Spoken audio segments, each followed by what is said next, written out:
Last episode पर शिहाओ fountain of youth की मदद से फाइनली ट्री गॉड को वापस ठीक कर दिया था। फिर ट्री गॉड ठीक होते ही अपने इंस्टीट्यूट पर हमला करने वाला उस बर्ड बिस्ट को जान से मार दिया था, जिसे देखकर इंस्टीट्यूट के सभी लोग काफी खुश हो गया था। और अब आगे तो इस एपिसोड के शुरुआत में हमें और एक बर्ड बिस्ट को दिखाया जाता है, जो एक ओल्डमैन को बताता है कि इंस्टीट्यूट की ट्री गॉड वापस ठीक हो गई है। ये सुनकर वो ओल्डमैन कहता है कि नामुमकिन, ऐसा नहीं हो सकता, जरूर उसे किसी ने मदद करी है। इसके बाद हम शिहाओ और रॉय को देखते हैं, जो दौड़कर कहीं जा रहा था, क्योंकि एक बर्ड परेशान में आकर बार बार शिहाओ को पुकार रहा था। वहाँ जाने पर वो वहाँ जिया को देखते हैं, जो रेड बर्ड की पांख तोड़कर उसे परेशान कर रहा था, ताकि रेड बर्ड मदद मांगने के लिए शिहाओ को बुलाए और जिया शिहाओ से मिल पाए। अब यहाँ हम जिया को देखते हैं, जो बड़ी सजधज कर शिहाओ से मिलने आई थी, पर शिहाओ जिया को देखकर कहता है कि तुम तो पहले से भी और मोटे हो गई हो, जिसे सुनकर जिया को शिहाओ पर गुस्सा आ जाती है। आगे शिहाओ जिया से पूछता है कि बहुत दिन के बाद मैं तुमसे मिली हूँ, इतना समय तुम कहाँ थे? जिस पर जिया बताती है कि उसके फादर उसे अपने किंगडम पर लेने आई थी। ये सुनकर शिहाओ पूछता है कि तो फिर तुम वापस क्यों आई हो? जिसे सुनकर जिया शर्माने लगती है, जिसे देखकर शिहाओ भी शर्मा जाता है। तभी इर्तुजी कहता है कि शायद जिया और शिहाओ के बीच प्यार हो गई है। ये सुनकर जिया उसे मारने के लिए उसके पीछे पड़ जाती है। अगले सुबह शिहाओ उस ईगल बोन वाले टेक्निक के बारे में सोचता है, और तभी वहाँ वो आत्मा आ जाता है और शिहाओ से अपने तलवार वापस ले लेता है। आप अपने तलवार को इतना दिन के बाद देखकर वो आत्मा काफी खुश हो जाता है।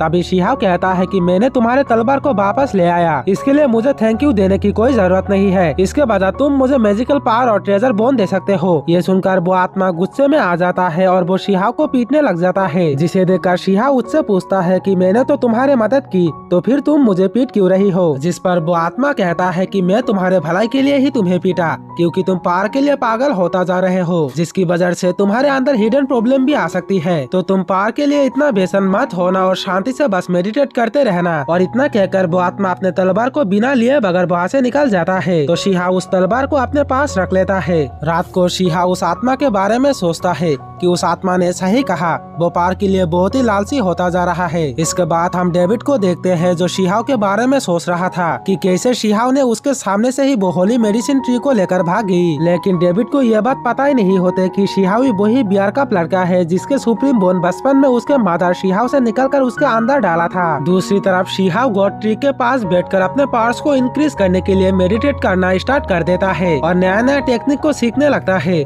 तभी वो ट्री गॉड शिहाओ को ईगल बोन देता है, ताकि उसकी मदद से शिहाओ उस ईगल बोन वाले टेक्निक को हासिल कर पाए। वो ट्री गॉड शिहाओ को वो बोन इसीलिए देता है क्योंकि शिहाओ ने उसकी मदद करी थी, साथ ही ताकि शिहाओ आगे जाकर उस टेक्निक की मदद से उस इंस्टीट्यूट को भी आने वाले खतरा से बचा सके।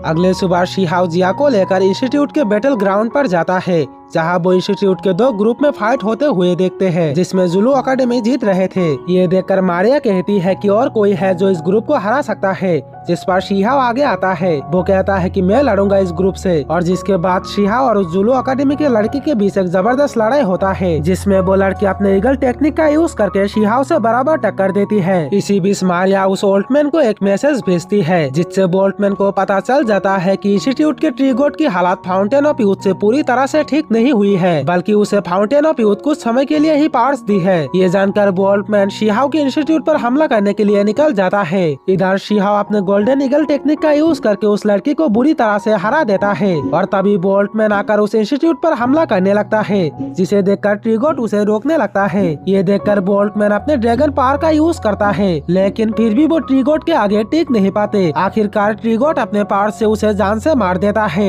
ये देखकर इंस्टीट्यूट के सभी लोग काफी खुश हो जाता है, क्योंकि ट्री गॉड ने दोबारा से इंस्टीट्यूट को खतरे से बचाया। रात को ट्री गॉड मास्टर ली को अपने पास बुलाकर उसे सारी सच्चाई बता देता है कि उसे सच में ही फाउंटेन ऑफ यूथ से कुछ दिनों के लिए ही लाइफ मिली है, उसके बाद वो वापस मर जाएगा। ये सुनकर मास्टर ली काफी परेशान में आ जाता है। ट्री गॉड मास्टर ली को बताता है कि तुम अपने कुछ बच्चे को जल्दी से इंस्टीट्यूट के आउटर बाउंड्री पर भेजो, क्योंकि इंस्टीट्यूट पर आने वाला खतरा धीरे धीरे बढ़ रहा है। ये सुनकर मास्टर ली तुरंत अपने कुछ बच्चे को इंस्टीट्यूट के आउटर बाउंड्री पर भेज देता है, लेकिन थोड़ी देर बाद वो लोग घायल होकर वापस लौटता है और मास्टर ली को बताता है कि उनके पूरे इंस्टीट्यूट के आउटर बाउंड्री पर खतरनाक बीस्ट और कुछ बुरे लोग हमला करने के लिए घेरी हुई है। ये सुनकर मास्टर ली और बाकी सब बहुत ही परेशान होने लगता है। साथ ही मास्टर ली को अभी तक ये बात समझ में नहीं आ रहा था कि आखिर उनके ये जानकारी बाहर किसने भेजी। उसी वक्त वो बर्ड बिस्ट भी वहाँ हमला करने के लिए आ जाता है, और इसी के साथ ये एपिसोड भी यहीं पर खत्म हो जाता है।